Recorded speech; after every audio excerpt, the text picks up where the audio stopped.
Excellency, we are determined to make Nairobi the manufacturing hub of East and Central Africa, and eventually Africa. That we are determined to do it, and we'll work. And that's why I'm asking the companies to come and tell us what you need from us. What we've agreed, Your Excellency, number one, is on the issue of a unified business permit. There are too many licenses being paid. As of now, we are 70% in the process of actually reducing it to one license for Nairobi County. But I'll prevail upon you and my friend Moses Kuria that you also reduce the ones from national government. Because manufacturers and SMEs are spending more time complying than doing their work. So today you're paying this license, Kesho, there's another license, the next day another license, and those avenues for rent seeking. So the county government of Nairobi, everything that we ask for will only be one license in the next few months. We have made progress. We are willing, Your Excellency, to also collect the national ones on your behalf. You have MCSK, you have PRISC, you have CAM, you have so many others. We put them in one pot and then distribute. Let the business people focus on doing business, not on complying, Your Excellency. I understand the issue of multiple assessing from county to county, on advertising. If you're driving a truck from here to Mombasa, it's a discussion that we're having at the COG. We need to get a creative way of sorting it out, because I realize there's no governor who's willing to let go of their, revenue raising capacity, but still we need to have, a way that doesn't hurt the businesses. Ideally, we would ask you to register in a county and pay that county, and of course that county would be Nairobi. The other governors will not be willing to do that, but we'd like to hear your ideas on how we ensure that counties still get the revenue without stifling businesses. Our work is not to stifle businesses or to stifle manufacturing, but actually to promote manufacturing. Your Excellency, we're also going to launch next week our new revamped revenue system for Nairobi. We call it Nairobi Pay, which addresses all of these issues. And I want to urge the manufacturers here, please, lipeni ushuru. We will serve you. Already for those in the industrial area, I am doing 39 roads. We're doing 39 roads for you.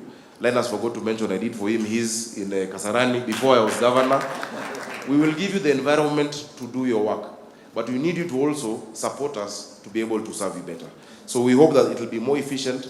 There's no payment that will be received in Nairobi after next week in cash. We are digitizing all our revenue streams. If anybody asks for payment in cash, just know it is not Nairobi County.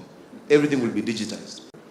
As a country, we cannot do the same thing and expect a different result, Your Excellency. Your Excellency, agriculture is great, and I'm glad I had my friend from Unga Group saying he's producing for us each a gunia. But your CS nominee for Treasury will tell you that in as much as you're getting 24% contribution to GDP, the contribution to national revenue is less than 3%. That gap is a value chain gap, which must be sorted out, Your Excellency. Your Excellency, China in 1952, 83% of people in China were employed in agriculture. In 1977, it turned out 77%. In 2012, it's 33% because of industrialization. It doesn't mean you're killing agriculture, but you're creating value to where we create jobs. And that is why we also need to, radically, and I'm glad your CS for trade is a free thinker. Yeah, is a free thinker. As we discuss the Hustler Fund, which is important, I would ask that we do a balance.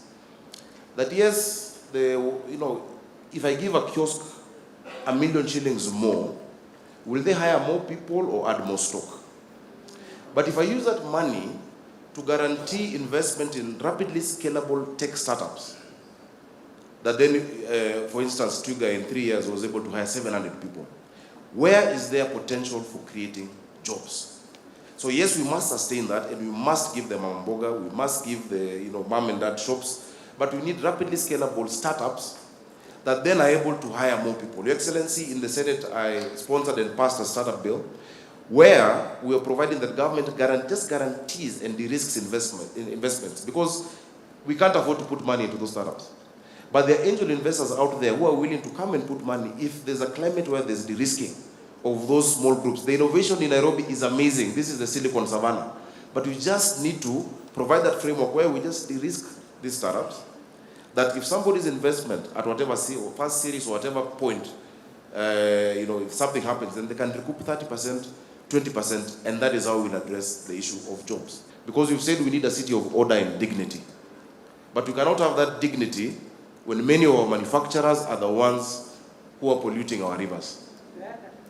It is yourselves who are polluting and engaging in illegal dumping. Once we provide and we're designating those zones, we will have to agree on what to do. Your Excellency, in your inaugural speech, you spoke about a Nairobi Rivers Commission.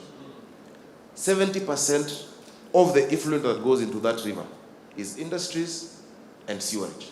We will sort out the sewerage system, but the industries need to be able to sort out their effluent coming out of them.